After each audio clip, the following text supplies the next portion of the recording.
Quand on pense aux héros liés à la quête de la Toison d'Or, on pense à Jason qui a mené l'expédition. On pense aussi à Héraclès et à sa force littéralement surhumaine. On pense encore à Orphée et à son chant qui sait charmer même les bêtes les plus féroces.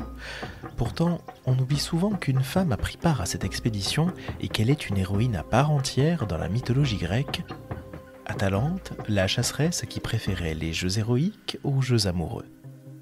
Prenons le temps d'observer son histoire par le petit bout du mythe.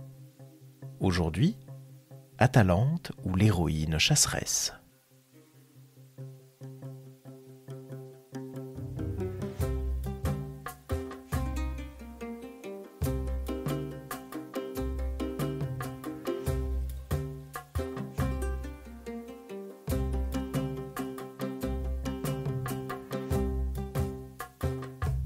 Atalante est l'une des Argonautes, ce groupe de héros de la mythologie qui peuvent passer pour les Avengers des Grecs.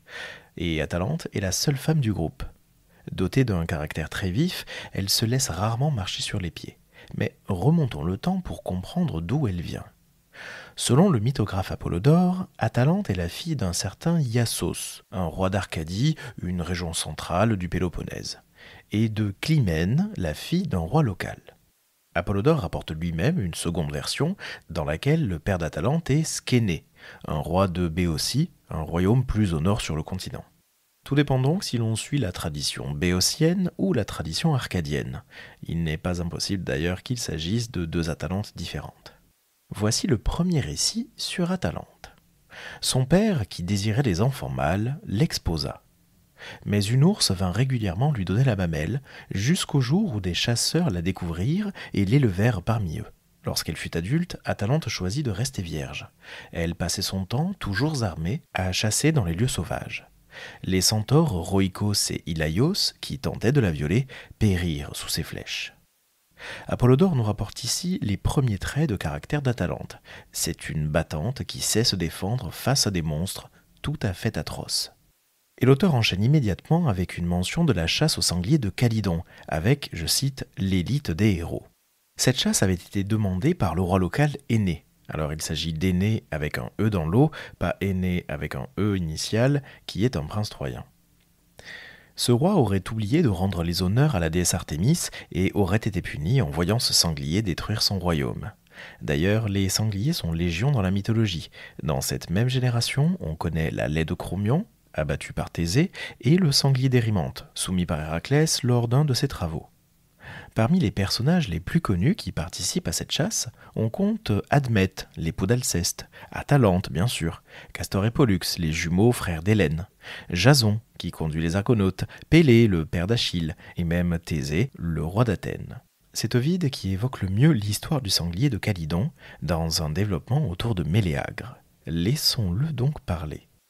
Une agrafe polie mordait le haut de la robe d'Atalante. Sa chevelure sans ornement était rassemblée en un seul nœud. Suspendu à son épaule gauche, résonnait le carquois d'ivoire qui renfermait ses flèches, et sa main gauche tenait un arc. Telle était sa parure. Pour ses traits, on aurait pu dire avec vérité que c'étaient ceux d'une vierge chez un jeune homme, ceux d'un jeune homme chez une vierge. À peine le héros de Calydon l'eut-il aperçu qu'il la désira en dépit des dieux et qu'une flamme secrète envahit son cœur. « Heureux, s'écrie-t-il, celui qu'elle daignera prendre pour époux. » Les circonstances et l'honneur ne lui permettent pas d'en dire davantage. Il y a pour lui une plus grande entreprise, le grand combat qu'il appelle en toute hâte. Une épaisse forêt de gros arbres, qu'aucun siècle n'avait entamée, va en montant à partir de la plaine et domine l'étendue des campagnes. Quand les héros sont arrivés là, les uns tendent des filets, les autres découpent les chiens, d'autres suivent les foulées du sanglier, impatients de découvrir le monstre contre lequel ils risquent leur vie. Il y avait dans la forêt une vallée profonde où descendaient d'ordinaire les ruisseaux formés par les eaux de pluie. Dans la partie la plus basse du ravin croissaient le saule flexible, l'ulve légère, le jonc ami des marais, l'osier et l'amblecane sous les longs roseaux. C'est de ce lieu qu'on fait lever le sanglier. Aussitôt il se précipite au milieu de ses ennemis, comme la foudre jaillit des nuages qui s'entrechoquent. Dans sa course, il renverse les arbres et la forêt retentit, ébranlée. Les jeunes gens poussent des cris. Leurs mains robustes lui présentent des épieux dont le large fer étincelle. Il se jette sur les chiens, disperse ceux qui l'opposent à sa fureur, et par des coups obliques, il met en déroute la meute aboyante. Ovide poursuit sa description de la chasse aux sangliers et revient sur Télamon, un des héros que relève Pélée. Et il enchaîne ensuite sur le rôle de la TGN, c'est-à-dire Atalante. La TGN pose une flèche rapide sur la corde de son arc, le courbe et tire. Le roseau pénétrant sous l'oreille de la bête ne fait qu'une légère blessure à la surface de son corps et en rougit les soies de quelques gouttes de sang. La jeune fille, cependant, se réjouit du succès de son coup et Méléagre encore davantage. Le premier, croit-on, il voit le sang qui coule. Le premier, il le montre à ses compagnons. « Tu as bien mérité, dit-il, le prix de la valeur. C'est toi qui l'auras. » Les jeunes hommes rougissent, ils s'excitent les uns les autres, s'encouragent à grands cris et lancent en désordre une grêle de traits qui se nuisent mutuellement et empêchent les coups de portée. Et plus loin encore, après que les héros ont envoyé de très nombreuses flèches sur l'animal, c'est Méléagre lui-même qui parvient à le toucher. De deux traits partis de sa main, l'un se plante tout droit dans le sol, l'autre au milieu du dos de la bête, sans perdre un moment, tandis que, transportée de fureur, elle tourne en cercle sur elle-même, tandis que l'écume de sa gueule frémissante se mêle à son sang de nouveau répandu, l'auteur de la blessure est là qui excite la colère de son ennemi et qui, l'abordant de face, lui plonge dans l'épaule un épieu étincelant. Ses compagnons témoignent leur joie par des cris qui l'encouragent. Ils s'empressent de serrer dans leurs mains la main victorieuse et ils contemplent avec admiration le monstre dont le corps abattu à terre couvre un espace énorme. Ils ne croient pas qu'il soit encore prudent d'y toucher et tous cependant teignent leurs armes de son sang. Le vainqueur lui-même pose le pied sur cette tête funeste. « Ô Vierge du Nonacris, dit-il, accepte cette dépouille qui me revient, je veux que tu aies part à ma gloire. » Aussitôt, il lui donne la peau du sanglier hérissée de soie rigide et sa hure armée de défenses énormes. La jeune fille est charmée du présent et de celui qui le lui offre, mais elle excite la jalousie des autres et un murmure s'élève de toute la troupe. Parmi eux, les fils de Thestius, le bras tendu, s'écrient d'une voix terrible « Allons, femme, laisse là cette dépouille, n'usurpe pas un honneur qui nous est dû. » Prends garde que ta confiance dans ta beauté ne t'abuse et que le secours de ton généreux amant ne vienne à te manquer. Et ils enlèvent à la jeune fille le présent qu'elle a reçu, au vainqueur le droit d'en disposer. Le fils de Mars ne peut supporter cet affront. Gonflé de colère, grinçant des dents, il leur crie « Apprenez, ravisseurs de la gloire d'autrui, quelle distance il y a entre les menaces et l'exécution. » Et il plonge un fer criminel dans le cœur de Plexippe, qui était loin de s'y attendre. Toxé ne savait à quoi se résoudre. Il voulait venger son frère, et en même temps il redoutait d'avoir le même sort.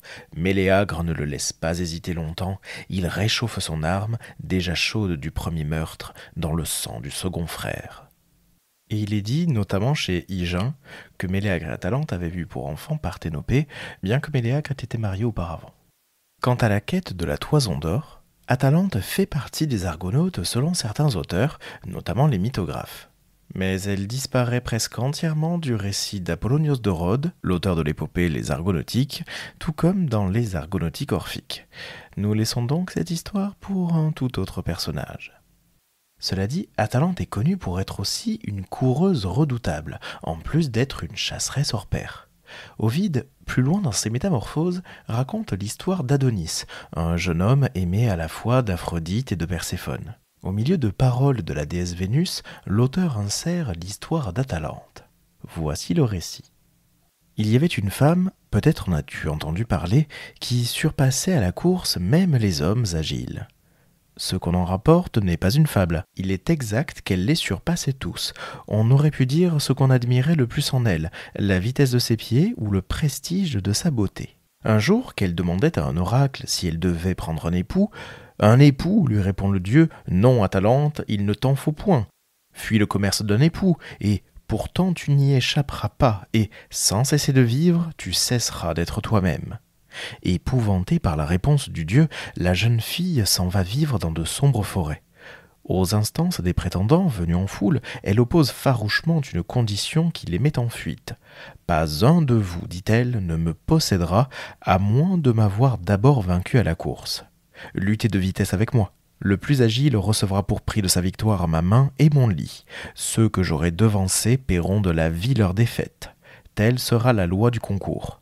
Cette loi était barbare, mais elle n'empêcha point, si grande est la puissance de la beauté, qu'une foule de prétendants téméraires n'accourut s'y soumettre. Hippomène était venu s'asseoir parmi les spectateurs de cette lutte inégale.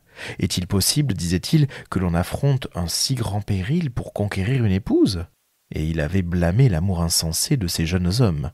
Mais il voit le visage d'Atalante et son corps dépouillé de ses voiles, un corps tel que le mien, tel que serait le tien si tu devenais femme. Aussitôt, il reste saisi et, levant les mains, « Pardonnez, s'écrie-t-il, vous que j'accusais tout à l'heure, je ne connaissais pas encore la récompense que vous vous disputiez. » À force de la vanter, il s'enflamme lui-même. Il souhaite qu'aucun des jeunes hommes ne devance Atalante à la course. La jalousie le lui fait craindre. « Mais pourquoi, dans cette lutte, dit-il, ne tenterais-je pas aussi la fortune ? La divinité elle-même favorise les audacieux. » Tandis qu'Hippomène se consulte, la Vierge vole d'un pas ailé. Quoiqu'elle franchisse l'espace devant les yeux du jeune Aonien avec autant de rapidité que la flèche du Scythe, il admire plus que jamais sa beauté, et en effet la course l'embellit encore. La brise emporte les liens de ses chevilles derrière ses pieds légers. On voit voltiger ses cheveux sur ses épaules d'ivoire et, sous ses jarrets, les bandelettes bordées d'une broderie qui orne ses genoux. La blancheur virginale de son corps s'était colorée d'incarnat, comme les blancheurs d'un atrium reflètent le vélum de pourpre qui les couvre. Pendant que l'étranger observe ce spectacle, la borne a été franchie à l'extrémité de la carrière. Atalante, victorieuse, reçoit sur son front la couronne des fêtes. Les vaincus poussent un gémissement et subissent la peine convenue. Cependant, sans être effrayé par leur triste sort, Hippomène s'est dressé au milieu de l'arène et, fixant ses regards sur la jeune fille, « Pourquoi, lui dit-il, cherches-tu un titre de gloire dans un facile triomphe sur de faibles adversaires ? C'est avec moi qu'il faut lutter. Si la fortune me donne l'avantage, tu n'auras pas à rougir d'être vaincu par un homme tel que moi. J'ai pour père Mégarée, fils d'Onchestus. Il a Neptune pour aïeul. Je suis l'arrière-petit-fils du roi des eaux, et ma valeur ne le cède pas à ma naissance. Si je suis vaincu, ta victoire sur Hippomène te vaudra une immense et immortelle renommée. » Tandis qu'il parle, la fille de Scéné jette sur lui un doux regard, et elle se demande si elle doit souhaiter la défaite ou la victoire. « Quel est donc le dieu ennemi de la beauté, dit-elle, qui veut perdre ce jeune homme et l'oblige, au péril de sa précieuse existence, à rechercher cette union ? À mes propres yeux, je ne vaux pas un tel prix. Ce n'est point sa beauté qui me touche, quoiqu'elle ait bien aussi de quoi me toucher, mais c'est encore un enfant. Ce n'est pas lui qui m'attendrit, mais son âge. Et puis il est brave, il ne craint pas la mort. Et puis il vient au 4e rang dans la lignée du souverain des mers. Et puis il m'aime, et il attache tant de prix au bonheur de m'épouser qu'il est prêt à périr, si une destinée implacable me refuse à ses vœux. Pendant qu'il est encore temps, étranger, fuis-moi, renonce à ma couche ensanglantée. Mon hymen est cruel, il n'y a point de femme qui ne consente à s'unir à toi. Tu peux plaire à une jeune fille qui saura t'apprécier. Mais pourquoi faut-il que tu m'intéresses quand j'en ai déjà fait tuer tant d'autres ? À lui de décider, qu'il périsse donc, puisque la mort de tant de prétendants ne lui a pas servi de leçon. Puisqu'il va jusqu'à faire fi de la vie, alors succombera-t-il pour avoir voulu vivre avec moi ? Une mort imméritée sera-t-elle le prix dont il paiera son amour ? Ma victoire attirera sur moi une haine intolérable. Mais la faute n'en est pas à moi. Que n'abandonnes-tu ta résolution ? Ou, puisque tu as perdu la raison, que n'es-tu plus agile ? Mais quel air virginal sur ce visage d'enfant ! Ah, malheureux Hippomène ! Pourquoi tes yeux m'ont-ils rencontré ? Tu méritais bien de vivre. Si j'étais plus heureuse, si les destins hostiles ne m'interdisaient le mariage, tu serais le seul avec qui je voudrais partager ma couche. » Elle dit, et naïve encore, blessée par le dieu du désir pour la première fois, ignorant ce qui lui arrive, elle aime sans se douter qu'elle aime. Déjà le peuple et les grands demandent les courses accoutumées. Lorsque le descendant de Neptune, Hippomène, m'invoque d'une voix inquiète. « Puisse la déesse de Cythère, je l'en conjure, m'assister dans mon entreprise et protéger la flamme qu'elle m'a mise au cœur. » La brise favorable porta jusqu'à moi cette touchante prière, et j'en fus ému, je l'avoue. Mon secours ne se fit pas longtemps attendre. Il est un chant que les gens du pays appellent chant du Tamassus. C'est le plus riche territoire de l'île de Chypre. Leurs aïeux me l'ont consacré jadis et ont ajouté ce don aux propriétés de mes temples. Au milieu de ce domaine resplendit un arbre dont on entend crépiter la fauve chevelure, les fauves rameaux d'or. J'arrivais justement de ce lieu, tenant à la main 3 pommes d'or que j'y avais cueillies. Invisible pour tous, sauf pour Hippomène, je l'abordai et lui indiquai ce qu'il devait en faire. Les trompettes avaient donné le signal. Penchés en avant, les 2 adversaires s'élancent hors de la barrière et ils effleurent de leur pas rapide la surface du sable.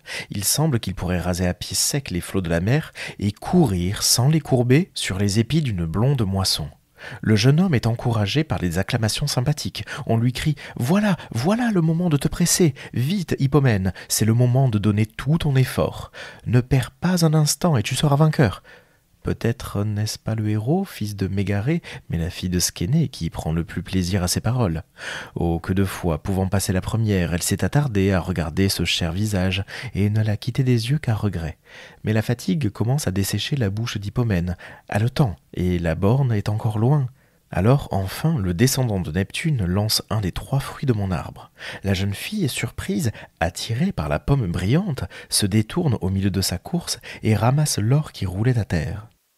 Hippomène la dépasse, les applaudissements font retentir l'enceinte du spectacle. Atalante, d'un bond rapide, regagne le temps qu'elle a perdu par cet arrêt et de nouveau laisse le jeune homme derrière elle. Retardée encore une fois par une seconde pomme lancée devant ses pas, elle le rejoint et le dépasse encore. Restait à franchir la dernière partie de la carrière. « Voilà le moment de m'assister » s'écrie-t-il. « Ô déesse à qui je dois ce présent !» Et sur un côté de l'arène, pour retarder d'autant le retour de son adversaire, il lance obliquement, avec toute la force de sa jeunesse, l'or étincelant. La jeune fille sembla se demander si elle irait la prendre. Je la forçai à la ramasser, j'ajoutai à son poids celui de la pomme dont elle s'était emparée, et je fis qu'elle eût à la fois contre elle sa charge et le temps perdu.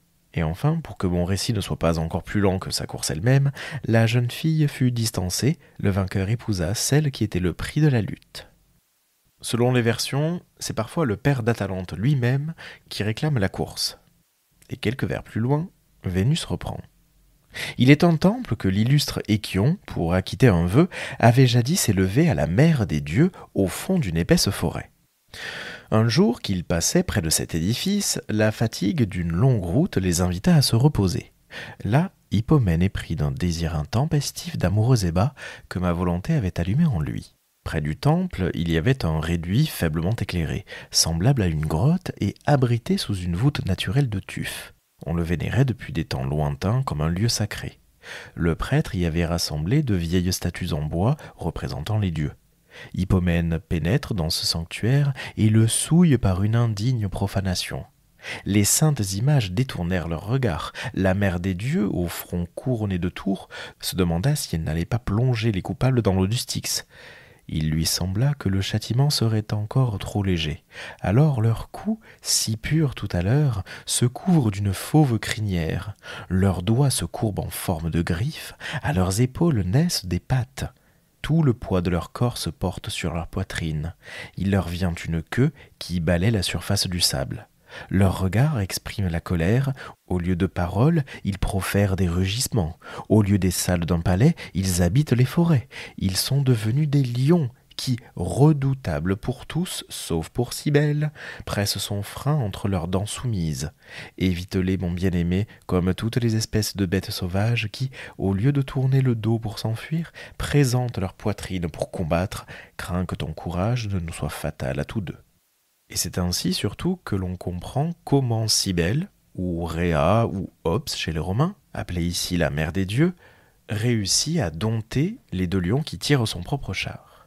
Et la dernière réflexion de Vénus est tout de même assez ironique, puisque Adonis lui-même va mourir de la défense d'un sanglier. Mais l'auteur Paléphate croit assez peu à cette histoire. Il considère que la métamorphose n'a pas eu lieu, et il avance cette histoire. D'ailleurs, dans cette version, Atalante est séduite non pas par Hippomène, mais par Milanion ou Mélanion. On prétend qu'Atalante fut métamorphosée en lionne et que Milanion fut changé en lion. Voici ce qui en est. Atalante et Milanion chassaient ensemble. Milanion parvint à séduire Atalante et la fit entrer avec lui dans une grotte. Cette grotte était la retraite d'un lion et d'une lionne. Ces animaux, entendant la voix de leurs nouveaux hôtes, s'élancèrent sur eux et les dévorèrent. Quelque temps après, le lion et la lionne sortant de la grotte, les compagnons de chasse de Milanion crurent que c'étaient les deux amants qui avaient revêtu cette nouvelle forme. Et en rentrant dans la ville, ils répandirent le bruit que Milanion et Atalante avaient été transformés en lions.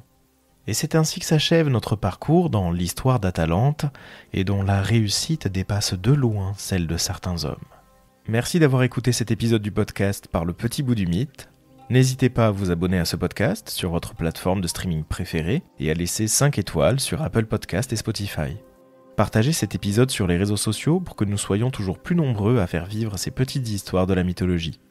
Vous pouvez prolonger l'aventure en lisant certains ouvrages qui ont été cités. Je vous mets la bibliographie en description et dans l'article du jour sur le site du podcast. Le tout accompagné d'un dossier documentaire. À bientôt pour un nouveau coup d'œil par le petit bout du mythe.